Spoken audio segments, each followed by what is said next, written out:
사랑하는 성도 여러분, 날씨가 많이 쌀쌀해졌죠. 하루하루 하나님의 은혜 속에 잘 살아가고 계실 줄 믿습니다. 이제 가을 끝자락입니다. 이제 겨울로 들어가게 되는데 건강들 하시고, 또 이럴 때일수록 하나님 말씀을 또 깊이 읽고 묵상하면서 살아가시는 우리 성도님들 다 되시기를 간절히 바랍니다. 오늘은 열왕기상 18장에 나와 있는 엘리야의 영적 투쟁이라 그럴까요? 전쟁과 같은 그 바알 신자들과 또 여호와의 종 엘리야 사이에 대결이 있었던 갈멜산 영적 전쟁에 대한 이야기를 함께 읽고 묵상하는 시간을 갖도록 하겠습니다. 하나님 말씀을 먼저 찾아서 봉독하겠습니다. 열왕기상 18장 17절로 40절에 있는 말씀을 읽도록 하겠습니다. 열왕기상 18장 17절부터 15절, 16절부터 40절까지 제가 읽어드리겠습니다.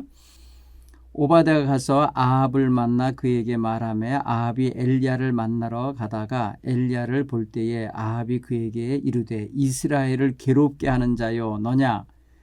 그가 대답하되 내가 이스라엘을 괴롭게 하는 것이 아니라 당신과 당신의 아버지의 집이 괴롭게 하였으니 이는 여호와의 명령을 버렸고 당신이 바알들을 따랐음이라.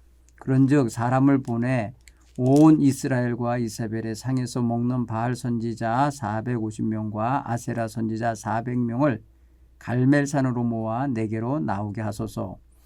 아합이 이에 이스라엘 모든 자손에게로 사람을 보내 선지자들을 갈멜산으로 모으니라. 엘리야가 모든 백성에게 가까이 나아가 이르되 너희가 어느 때까지 둘 사이에서 머뭇머뭇하려느냐.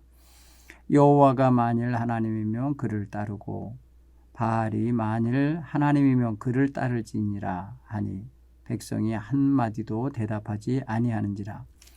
엘리야가 백성에게 이르되 여호와의 선지자는 나만 홀로 남았으나 바알의 선지자는 450명이로다. 그런즉 송아지 둘을 우리에게 가져오게 하고 그들은 송아지 한 마리를 택하여 각을 떠서 나무 위에 놓고 불은 붙이지 말며 나도 송아지 한 마리를 잡아 나무 위에 놓고 불은 붙이지 않고 너희는 너희 신을 부르라. 나는 여호와의 이름을 부르리니 이에 불로 응답하신 신 그가 하나님이니라. 백성이 다 대답하되 그 말이 옳도다 하니라. 엘리야가 바알의 선지자들에게 이르되 너희는 많으니 먼저 송아지 한 마리를 택하여 잡고 너희 신의 이름을 부르라. 그러나 불은 붙이지 말라. 그들이 받은 송아지를 가져다가 잡고 아침부터 낮까지 바알의 이름을 불러 이르되 바알이여 우리에게 응답하소서 하나 아무 소리도 없고 아무 응답하는 자도 없으므로 그들이 쌓은 제단 주위에 뛰놀더라. 정오에 이르러 엘리야가 그들을 조롱하여 이르되 큰 소리로 부르라. 그는 신인즉 묵상하고 있는지 혹은 그가 잠깐 나갔는지 혹은 그가 길을 행하는지 혹은 그가 잠이 들어서 깨워야 할 것인지 하매 이에 그들이 큰 소리로 부르고 그들의 규례를 따라 피를 흘리기까지 칼과 창으로 그들의 몸을 상하게 하더라. 이같이 하여 정오가 지나 그들이 미친 듯이 떠들어 저녁 소재 드릴 때까지 이르렀으나 아무 소리도 없고 응답하는 자나 돌아보는 자가 아무도 없더라. 엘리야가 모든 백성에 향하여 이르되 내게로 가까이 오라. 백성이 다 그에게 가까이 가매 그가 무너진 여호와의 제단을 수축하되 야곱의 아들들의 지파의 수요를 따라 엘리야가 돌 12개를 취하니 이 야곱은 옛적에 여호와의 이름 말씀이 임하여 이르시기를 내 이름을 이스라엘이라 하리라 하신 자더라. 그가 여호와의 이름을 의지하여 그 돌로 제단을 쌓고 제단을 돌아가며 곡식 종자 2세알을 둘 만한 도랑을 만들고 또 나무를 버리고 송아지에 각을 떠서 나무 위에 놓고 이르되 통 4세 물을 채우다가 번제물과 나무 위에 부으라 하고 또 이르되 다시 그리하라 하여 다시 그리하니 또 이르되 3번째로 그리하라 하여 3번째로 그리하니라. 물의 제단으로 두루 흐르고 도랑에도 물이 가득 찼더라. 저녁 소재 드릴 때에 이르러 선지자 엘리야가 나아가서 말하되 아브라함과 이삭과 이스라엘의 하나님 여호와여, 주께서 이스라엘 중에서 하나님이신 것과 내가 주의 종인 것과 내가 주의 말씀대로 이 모든 일을 행하는 것을 오늘 알게 하옵소서. 여호와여, 내게 응답하소서. 내게 응답하소서. 이 백성에게 주 여호와는 하나님이신 것과 주는 그들의 마음을 돌이키심을 알게 하옵소서 하며, 이에 여호와의 불이 내려서 번제물과 나무와 돌과 흙을 태우고 또 도랑에 물을 핥은지라. 모든 백성이 보고 엎드려 말하되 여호와 그는 하나님이시로다. 여호와 그는 하나님이시로다 하니, 엘리야가 그들에게 이르되 바알의 선지자를 잡되 그들 중 하나도 도망하지 못하게 하라 하며 고 잡은지라. 엘리야가 그들을 기손 시내로 데려다가 거기서 죽이니라. 아멘.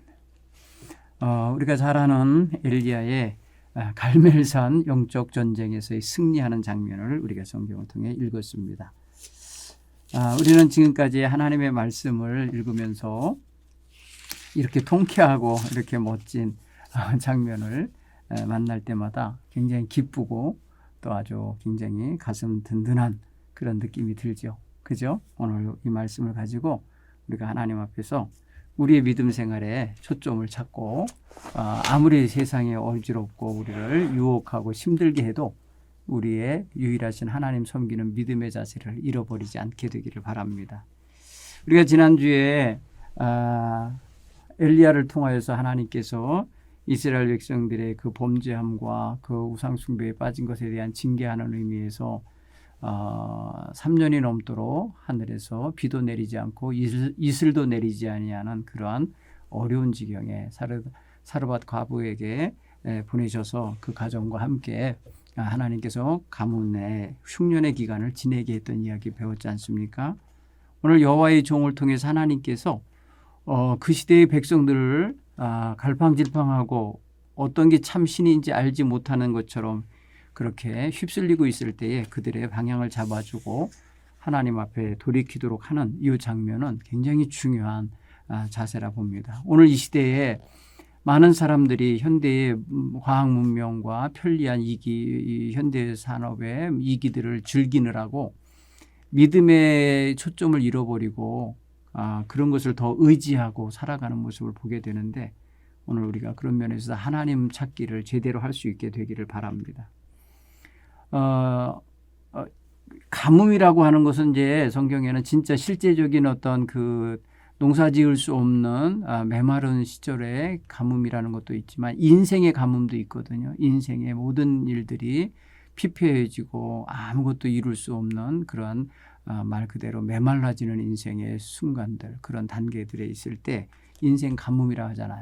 자, 엘리야 같은 경우에 가뭄에 시내가 마르게 됐을 때 하나님께서는 그 엘리야를 사르밧 과부에게 보내셔서 그 어려운 과부의 가정에 들어가서 그와 함께 그 가정에서 우거하여 지낼 때에 하나님께서는 어떻게 돌보셨는지 아시죠? 우리가 17장 12절에서 그 이야기는 잘 알고 있을 겁니다. 뭐라고 말씀하신 거 아니? 그가 이르되 당신의 하나님 여호와께서 살아계심을 두고 맹세하노니 나는 떡이 없고 다만 통에 가루 한 움큼과 병에 기름 조금뿐이라. 내가 나뭇가지의 둘을 가져 주어다가 나와 내 아들을 위하여 음식을 만들어 먹고 그 위에 죽으리라 라고 하는 이 상황, 이게 바로 뭐예요? 진짜 가뭄이기도 하지만은 인생의 가뭄이기도 한 거예요. 이 사람에게는, 사르밧 과부에게 있어서는. 과부라고 하는 형편도 그렇지만은 먹을 것이 없어 가난해서 먹고 이제 죽을 날을 기다리겠다고 하는 이런 형편이 정말 어떻게 보면은 흉년 중에 흉년이죠. 그죠? 일반 흉년 중에 인생의 흉년까지 겹친 여인이었잖아요. 이런 여인에게 하나님은 엘리야를 보내셔서 그 인생도 펴지게 하시고 그리고 그의 그 흉년의 고통도 이겨나가게 하셨다는 걸 알 수 있습니다. 자, 오늘 성경을 좀 객관적으로 이렇게 내용적으로 살펴보면 오늘 아합과 엘리야가 잠깐 만나서 대화하는 장면이 나오는데, 이 장면에서 보면은 아합이 먼저 엘리야에게 엘리야라는 존재를 알아보고 뭐라고 말합니까? 오늘 성경 보면 참 기가 막힌 말로 서로 주고받는 그 펀치가 있죠. 말 펀치가. 보면은 뭐라고 그래요? 엘리야를 볼 때 아합이 그에게 이르되 이스라엘을 괴롭게 하는 자여 너냐 이렇게 엘리야에게 말했다고 그래요. 응? 이스라엘을 괴롭게 하는 자가 너냐 엘리야 너냐 이렇게 말할 때 한 방 때린 거잖아요. 그러니까 이스라엘을 괴롭히는 주 원인자로서 엘리야를 몰아붙이고 있는 거예요. 사실 그렇게 보면은 엘리야는 지금 상당히 억울한 말을 들은 거죠. 속상한 거죠. 네, 여러분 보면은 이스라엘을 괴롭게 하는 자 그 말은요. 히브리어로 아카르라고 하는 단어인데요. 교란시키다, 어지럽게 하다, 고통을 주는 자다라고 하는 그런 의미에서 오케르 이스라엘 이렇게 말하거든요. 그 오케르라는 말이 본래는 아카르라고 하는 동사에서 나온 분사예요. 그런데 이 이야기를 보면은 지금 현재 이스라엘을 뭐랄까 이렇게 힘들게 교란시키고 있는 자가 너냐 이렇게 이제 당시에 아합이 엘리야에 대한 이미지를 이렇게 갖고 있었던 거예요. 그런 걸 보면은 사실 엘리야 입장에서는 지금 상당히 속상한 소리를 들은 거예요. 그랬더니 바로 말펀치를 돌려주잖아요. 그 이야기를 보면 그가 대답하되 내가 이스라엘을 괴롭힌 게 아니라 당신과 당신의 아버지 집이 괴롭게 하였으니 이렇게 표현했어요. 그러니까 내가 지금 이스라엘을 괴롭게 하고 있는 게 아니라 당신과 당신의 아버지 집, 그러니까 당신 집안이 지금 그렇게 이스라엘을 지금 괴롭게 하고 있는 자입니다. 그러니까 어디로 누구에게로 지금 책임을 전가하고 있습니까? 누구에게로 지금 손가락질을 하고 있는 겁니까? 이런 말이 되는 거죠. 그러면서 거기 한마디 더 붙여서 그 이스라엘을 괴롭게 하는 원인이 뭐냐? 오늘 성경 거기 보면은 이는 여호와의 명령을 버렸고 당신이 바알의 신들을 따르고 있기 때문입니다. 그러니까 여호와를 버리고 여호와의 명령을 버리고 바알이라고 하는 우상을 따르고 가고 있는 이 현실이 지금 이스라엘을 힘들게 하고 어지럽게 하고 괴롭게 하는 원인입니다. 당신과 당신의 아버지 집이 지금 그러고 있습니다. 그러니까 당신의 집안이 지금 나라 망치고 있습니다.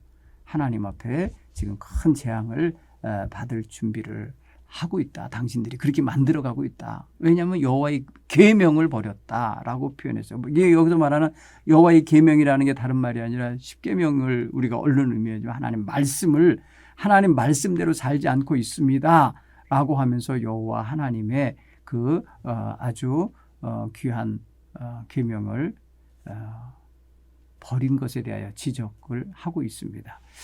자, 결국은 그것 때문에 따라오는 고난이라는 거예요. 이게 그건 뭐예요? 그 바알을 따르고 바알의 뒤를 쫓아가는 그런 어떤 바알 숭배자가 되어 있는 그 현실을 그냥 공개적으로 말펀치를 던져준 거죠. 그러니까 엘리야는 지금 아합의 말을 듣고 위축당하지 않았어요. 왜? 당당하게 이스라엘을 괴롭게 하는 자가 지금 엘리야 자신이 아니라 아합과 그 집안이라고 하는 사실이 확실하기 때문에 그 아합과 그 집안에 대하여 분명하게 무엇 때문에 당신들이 지금 이스라엘을 괴롭게 하는 위치에 있는지 말해주는 거예요. 그것 때문에 사실은 이스라엘이 지금 기근이 들은 거잖아요. 흉년이 들은 거잖아요. 그 흉년의 원인이 뭐예요? 여호와의 계명을 버리고 우상 숭배하는 것에서 오는 거란 말이죠. 그러니까 이스라엘에서 여호와의 신앙, 여호와의 종교를 지켜가고 있는 건 지금 엘리야지 아합이 아니거든요. 아합의 집안과 그의 모든 식솔들은 이미 여호와를 버리고 천둥과 비의 신이라 여기는 그 바알 신을 숭배하고 있었어요. 근데 천둥이 쳐야 비가 오는데 비는커녕 지금 계속 가물잖아요. 결국 뭐예요? 그들이 섬기는 신 바알이 실패하고 있고 아무 힘이 없고 아무 영향력 없고 아무런 신도 아니라고 하는 사실을 지금 이 가뭄이라고 하는 것이 증명하고 있는 거예요. 오늘 우리가 그런 걸 통해서 보면은 정말 생명의 근원도 아닌 것을 마치 생명처럼 여기며 쫓아가고 있는 이 시대의 모습을 우리가 여기서 볼 수가 있지 않나 싶어요. 두 번째 우리가 점검할 수 있는 것은요. 18장 19절과 21절에 기록되어 있는 내용을 좀 살펴보면요. 뭐냐면은 엘리야가 이스라엘의 모든 자손과 바알 선지자와 아세라 선지자들을 한 곳에 모으자, 한 곳에 집합 모이게 하잖아요. 그게 어디예요? 바로 갈멜산이라는 곳을 지정합니다. 여기서 그냥 1대1로 당신과 나랑 맞짱을 뜹시다 뭐 이런 차원이 아니고 당신의 어떤 그 종교, 그 바알 우상 숭배자들, 아세라 숭배자들, 그게 뭐야? 하늘의 신이라고 말하는 바알과 땅의 신이라고 말하는 여신인 아세라, 그를 섬기는 자들 다. 그래서 바알 선지자들 450명과 아세라 선지자들 400명, 850명이죠. 아주 이 사람들이 종교 지도자들이에요. 그들에게 있어서. 수입 종교죠. 이세벨이라고 하는 왕비가 가지고 들어와서 그 나라에 정착시키고 뿌리 내리게 만들고 있는 아주 강력한 문제. 물론 그 이전에 가나안 종교가 있었습니다만은 이게 아주 굉장히 본격화된 것은 그 이세벨이라는 여인이 들어올 때 그랬단 말이죠. 그리고 백성들을 왜 불렀겠어요? 백성들의 눈앞에서 어떤 게 참 하나님인지 참 신인지를 판별해 내기 싶어서 백성들을 다 그 산으로 모이게 한 겁니다. 사실 그곳에 모이게 한 이유는 백성들로 하여금 선택하게 하거나 결정하게 하려고 하는 거죠. 왜? 진짜 하나님이 누군지를 알아야 그들이 행동할 거니까요. 그죠? 오늘 21절에 이렇게 말하고 있어요. 엘리야가 모든 백성들에게 너희 가까이 나와라 하고 불러갖고 말합니다. 너희가 어느 때까지 둘 사이에서 기웃기웃거리고 머뭇머뭇할 거냐? 둘 사이라는 게 뭐예요? 여호와 하나님과 바알 종교, 아세라 종교, 그 우상 숭배와 여호와 하나님, 유일하신 하나님을 섬기는 이 신앙 사이에서 왜 둘 사이에서 머뭇거리고 기웃거리고 갈팡질팡하고 주저하고 있느냐 이거예요. 그러니까 뭘 촉구하는 거예요? 결단을 촉구하는 거예요. 자, 만일 여호와가 하나님이면 그를 따르고 바알이 만일 하나님이면 그를 따를지니라. 양단 간의 결정 내리라고 하는 거예요. 오늘 굉장히 중요한 뭐랄까요? 결정을 내리도록 하기 위해서 부른 거예요. 백성들은 그때 꿀먹은 벙어리처럼 아무 말 못하고 있어요. 백성들은 한마디도 대답하지 못하였더라. 나는 여호와 편이요 나는 바알 편이요 말을 못하는 거예요. 왜? 아직 판가름이 안 난 거예요. 지네들 눈에 보았을 때. 그러니까 지금 아무 말도 못하고 머뭇거리는 모습 그대로 그 표현한 거예요. 여러분, 얼마나 이게 어떻게 보면 하나님 편에서 볼 때에 아주 뭐랄까요, 못난이들 같은 모습입니까? 하나님이 분명 살아 역사하시는 생명의 하나님이고 지금까지 그들의 역사와 그들의 조상의 역사를 지간하시고 인도하신 하나님이건을 그 하나님에 대한 확신이 없는 거 아닙니까? 한마디로. 하나님 나의 하나님입니다. 나는 오직 하나님만 섬기겠습니다라고 하는 이런 확신이 없으니까 주저하는 거예요. 머뭇거리는 거예요. 여러분, 우리 하나님의 말씀을 듣거나 하나님의 귀한 어떤 은혜를 경험하거나 아니면 그 앞에 기도할 때에 여러분 우리 태도 분명하게 해야 합니다. 아멘 하는 이 분명한 태도. 그리하겠습니다. 주의 종이 듣겠습니다. 주의 종이 순종하겠습니다. 주의 종이 청종하겠습니다라는 확실한 자세를 가지고 따라야 될 줄 믿습니다. 굉장히 소중한 자세입니다. 자, 오늘 성경 내용 또 세 번째 내용 하나 좀 살펴볼게요. 30절로 31절에 있는 내용인데요. 뭐냐면은 엘리야가 무엇으로 제단을 쌓는가 보십시오. 무너진 제단을 쌓다고 표현해서 무너진 제단. 이게 속상한 거예요.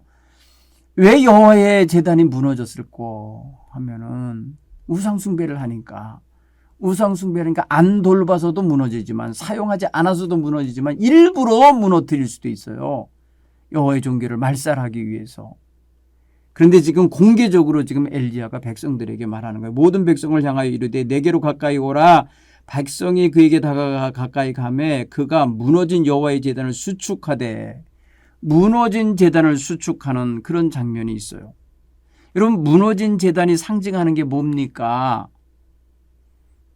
무너진 제단이 상징한다는 게 뭐예요? 여호와 하나님의 종교를 소홀히 하고 여호와 하나님의 종교를 없은 여기고 여호와의 종교를 믿지 않고 따르지 않았던 상황을 지금 말해주고 있는 거예요. 그러니까 그 백성의 타락한 상태, 그 백성의 영적인 상태를 지금 상징적으로 보여주는 게 무너진 제단의 모습이에요. 무너졌다. 사랑하는 성도 여러분, 여러분의 무너진 제단이 있다면 다시 수축하셔야 합니다. 기도의 제단이 무너졌다면 기도의 제단을 다시금 쌓아 올리시기 바라요. 새벽 기도, 저녁 기도, 정말 여러분 그 기도 생활 회복시키시기 바랍니다. 예배 생활이 무너졌다면 여러분 예배 생활 철저하게 하십시오. 주일 예배, 수요 예배, 속회, 기타 여러분들이 모여서 예배를 소중히 여기고 무너뜨려지지 않도록 하셔야 합니다. 이스라엘 백성은 시내산에서 하나님과 언약한 하나님의 백성이거든요. 그냥 하나님의 제단을 지켜내고 쌓아서 하나님과의 관계를 유지해 가는 게 얼마나 중요한 것입니까? 그런데 이 백성이 그 여호와 하나님과의 관계를 상징하는 이 12돌로 쌓여진 제단이 무너져 있다. 재기능을 할 수 없는 상황이 됐다. 기가 막힌 거죠. 네. 따라서 여호와 하나님의 구원의 역사를 경험한 이스라엘 백성들, 특히 요단강을 건너올 때에 요단강 바닥에 있었던 돌 12개를 취하여다가 길갈에 가지고 가서 거기에서 단을 쌓고 하나님께 제사를 드리고 예배했던 장면이 있잖아요. 여러분 그 이후에 우리는 정말 이스라엘 백성들이 12지파를 상징하는 돌로 제단을 쌓고 예배를 드린다고 할 때 그건 굉장히 중요한 의미가 있어요. 12지파 모두가 다 하나님 앞에 제물이 되고 제단이 되어서 거룩하게 구별되고 쓰임받았다고 하는 것을 말하는 거거든요. 그러니까 여기서는 지금 말하면 무너진 제단을 다시 수축한다고 하는 것은 무너진 영성을 다시 회복시키고 하나님과의 관계를 회복시키고 허물어진 어떤 그런 신앙 체계를 다시금 수축하는 그런 모든 것을 의미한다고 볼 수 있어요. 굉장히 중요한 장면이 오기 18장 30절에 이렇게 나와 있어요.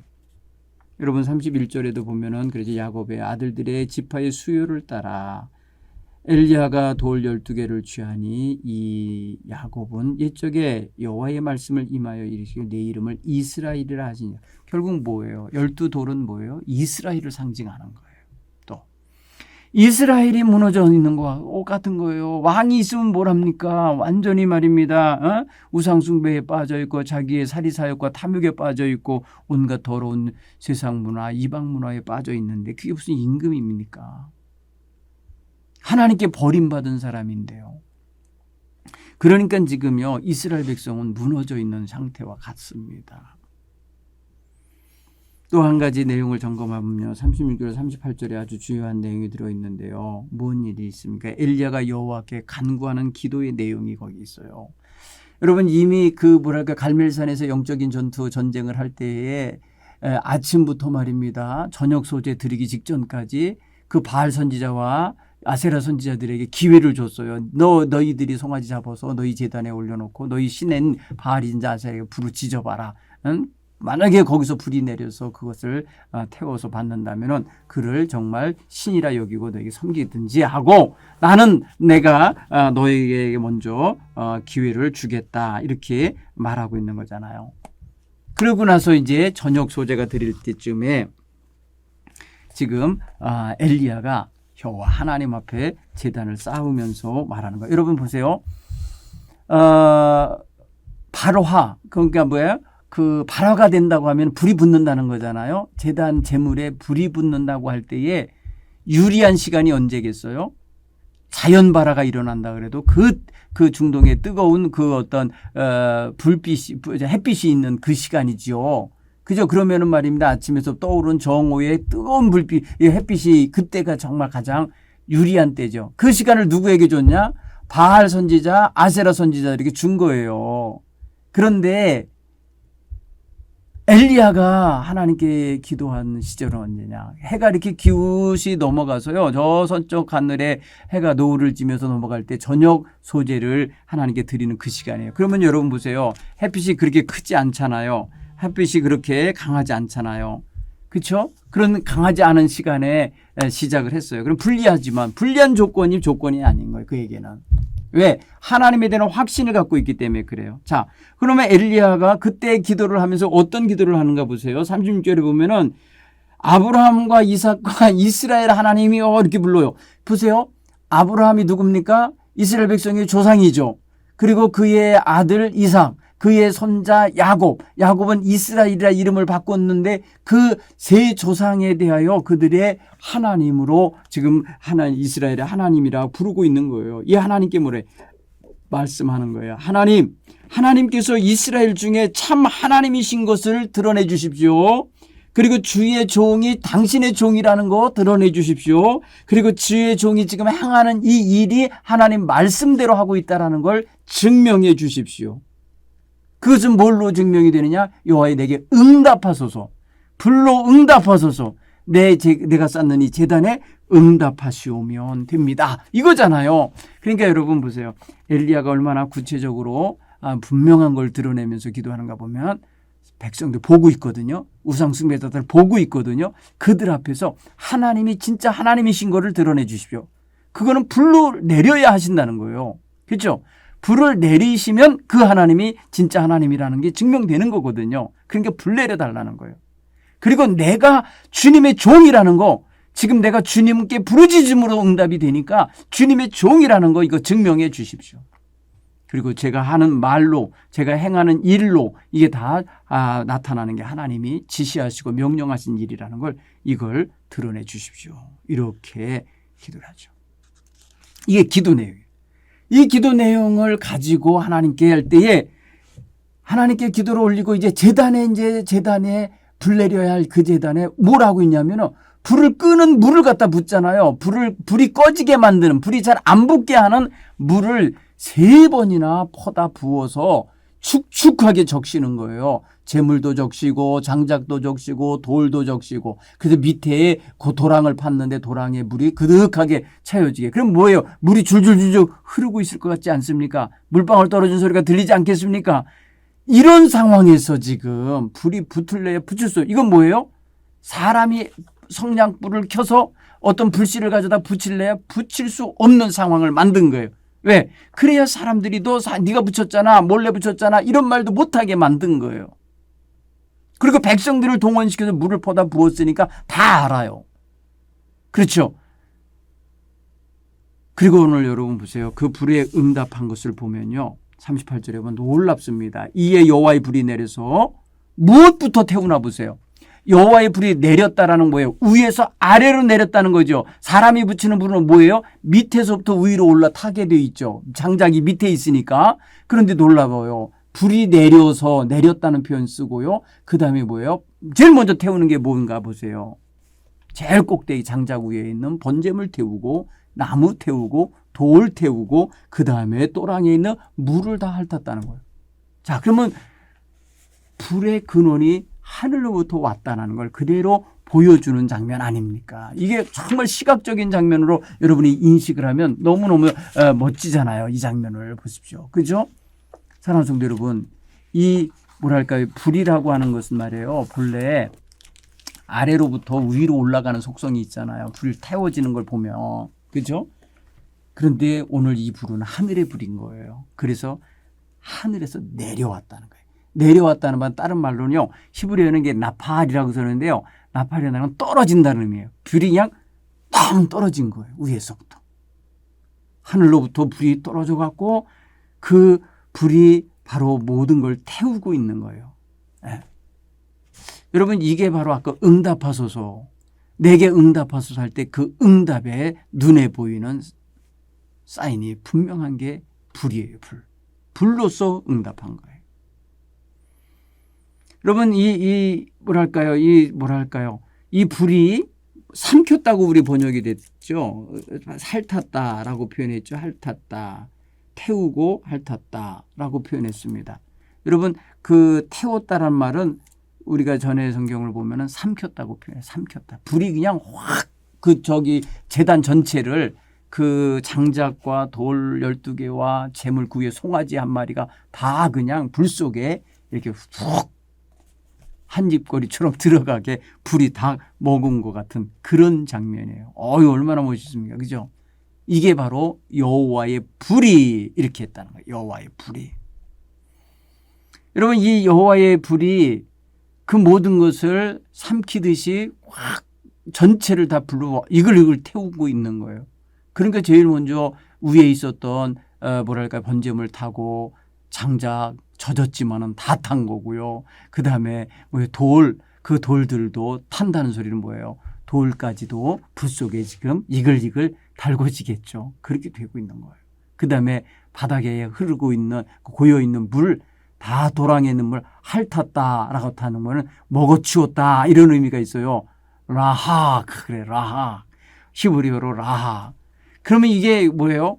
그 개가 물을 핥아 먹을 때 그냥 먹는 것 같지 않지만은 물그릇에 물이 없어지잖아요.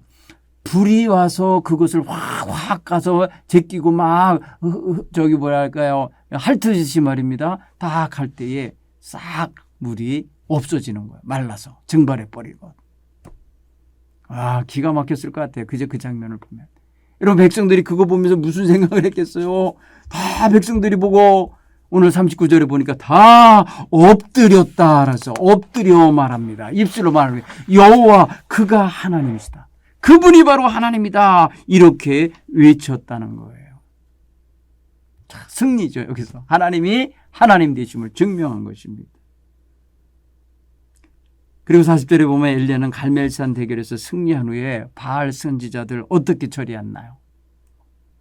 기손 시내로 다 잡아 끌고 내려가서 모두 다 죽였다는 거예요. 여러분, 이게 뭐예요? 그동안 뭐 한 거예요? 이들이 다 현혹시키고 백성들을 잘못된 길로 인도한 거 아닙니까? 이러면서 우상 숭배자들이 지금 엘리야와 백성들에게 죽임을 당하는 일이 벌어진 겁니다. 성경에는 여러분 우상 숭배자들에 대한 척결하는 장면이 몇 군데가 나오는데 출애굽기 32장 26절 28절을 보면은 금송아지 만들어 놓고 아론하고 같이 이것이 너희를 애굽에서 인도한 너희 신이다 이러면서 말이에요. 우상 숭배하면서 그 옆에서 춤추며 뛰놀며 그랬던 그 모든 것들을, 그 모든 사람들을 다 모세가 징치할 때에 하나님께서 그들을 죽게 하시는 장면이 나오죠. 그런가 하면 민수기 25장 7절로 8절에 보면은 우상 숭배, 모압 평지에서 모압 여인들 데려다가 우상 숭배하는 그런 어떤 음란한 행동들을 하던 자들 다 척결하는 장면이 그와 같이 나타나요. 그런가 하면 사무엘상 15장 32절로 33절에 보면은 바로 우상 숭배자인 그 아각이라고 하는 그 뭐랄까요, 그 아말렉의 임금과 그 모든 사람들을 척결할 때 그렇게 처리하는 걸 볼 수 있어요. 여러분, 우상 숭배하는 길로 인도하는 바알 선지자들은 죽어 마땅하다는 그런 신명기적인 그런 신앙관이 여기 그대로 실현되고 있는 거예요. 이런 신명기 13장 1절에 그렇게 분명히 말하고 있거든요. 우상 숭배자들을 다 제거하도록 되어 있어요. 그런가 하면 아세라 선지자 400명도 처음부터 갈멜산의 모습을 드러내지 않았는지도 몰라요. 숨었는지도 몰라요. 이들은 죽임당했다는 이야기가 없는데 다 불러 모으라고 했을 때 바알 선지자들만 왔던 것 같다는 생각이 들어요. 여러분, 한번 거기 성경을 잘 주목하여서 읽어보시기 바랍니다. 아합은 이세벨과 함께 바알 종교와 아세라 종교에 앞장섰던 여인이잖아요. 그 뭐랄까요, 왕비로서 그렇게 하니까 결국은 이 영향력이 크니까 이스라엘의 국교가 되고 만 거예요. 한마디로 우상 종교가 나라 종교가 되고 마른 거예요. 그러니까 백성들 모두가 안 따를래야 안 따를 수 없었던 거고, 그런 와중에서 여호와 하나님 종교를 지켜내려고 하는 선지자들이 다 잡혀 죽거나 핍박을 당하여 사라져가거나 개종하게 되는 기가 막힌 일이 벌어진 거예요. 그 여호와 하나님 종교에 대한 박해가 아주 심각했던 거죠. 아예 없애버리려고 했었으니까요. 그때 여러분 그 오바댜라고 하는 그 아합 왕의 참모가 백명씩 이렇게 여호와의 선지자들을 숨겨서 먹여 살리고 있었던 걸 여러분 기억하셔야 돼요. 여러분, 이런 상황에서 엘리야가 바알 선지자들을 공개 처형을 하는 것은요, 정권에 대한 도전처럼 받아들여졌을 것 같아요. 그죠? 왕의 권위도 떨어뜨리고 왕비의 권위를 완전히 짓밟은 격이 될 거예요. 결국은 정권이 유지되는 근간이었던 그 당시 아합 정권을 지탱했던 그 정권의 종교를 짓밟은 격이 된 거잖아요. 그 근간을 무너뜨린 거잖아요. 그러니 얼마나 정치적으로 위기에 빠졌겠어요. 그렇죠? 오늘 이 이야기를 가만히 들으면서 당시에 엘리야가 목숨을 걸고 싸운 거구나. 그리고 사생결단을 한 거구나. 그리고 백성들을 더 이상 갈팡질팡하지 않고 머뭇거리지 않게 만들어야겠다라는 결단을 가지고 행한 거구나. 그리고 여호와 하나님이 참 하나님이심을 확실하게 이 백성에게 각인시키고 이 왕권에게 분명히 경고를 하고자 했구나라는 걸 알 수 있습니다. 자, 한번 여러분 오늘 이 말씀을 다시 한번 읽어보시고 한번 묵상해 보시기 바랍니다. 한번 좀 적용해 보겠어요. 엘리야는 갈멜산에서 450명의 바알 선지자들을 상대로 홀로 서 있습니다. 홀로 서 있어요. 물론 백성들이 돕기도 했죠. 물도 퍼다 주고 장작 쌓기도 하고 했겠지만서도 어쨌든 간에 여호와 종교의 대표 주자는 엘리야 한 사람이에요. 여러분, 우리가 어디선가 홀로 서서라도 자기가 정의로 편에 아니면은 자기가 선한 편에 서서 일해본 경험이 있으신지 모르겠습니다. 엘리야가 이스라엘 백성들이 바알과 여호와 사이에서 갈팡질팡하기에 선택도 못하고 있기에 그들을 끌어다가 그들과 함께 연합하지 못하는 그런 상황, 그리고 바알 종교 선지자는 450명이나 떼거리로 몰려와 있는 그런 상황, 그럴 때에 홀로 여호와 하나님 앞에 하나님의 종으로서 내가 하나님의 종인 것을 이 사람들에게 알게 해 주십시오 하면서 간절히 기도하여 하늘로부터 하나님의 불이 내려서 재물뿐 아니라 돌과 흙과 물까지 전부 다 태워 삼키게 하는 이런 역사를 이룰 때 홀로 싸웠다는 거죠. 사랑하는 성도 여러분, 우리는 하나님이 우리의 신앙생활을 보고 계시고 우리의 신앙생활이 세상에 나가서 당당하게 세상과 맞서 싸우는 모습을 보시면서 기뻐하실 거예요. 거기에 타협하여 넘어지거나 무너지지 않고 거기에 쉽게 그렇게 병들고 아니면은 물들어가지 않고 견뎌내고 있는 모습을 좋아하실 거예요. 여러분, 그런 면에서 우리는 어디 가든지 하나님의 자녀요, 그리스도인이요, 우리 동부교회 성도요, 또 성령의 도구로서의 삶을 살아가야 된다고 하는 확실한 이런 신앙의 정체성을 가지시기 바랍니다. 그리고 하나님 말씀대로 행하는 사람, 바로 여호와 하나님의 축복과 인정하심과 돌보심 속에 있게 됨을 확신하시기 바랍니다.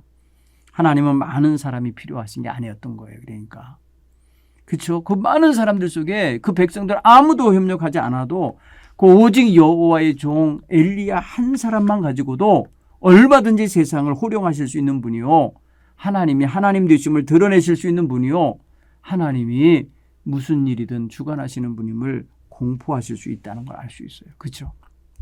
그러니까 나 혼자 뭘 할까? 나 혼자 뭘 해? 이러면서 여러분 외로워하거나 아니면은 위축들거나 아니면 숨어들지 않기 바랍니다. 우리 한 사람을 통해서도 하나님은 얼마든지 세상을 호령하실 수 있고 하나님의 뜻을 이루도록 하실 수 있습니다. 그런 면에서 여러분, 우리는 홀로 서기를 먼저 잘하셔야 돼요.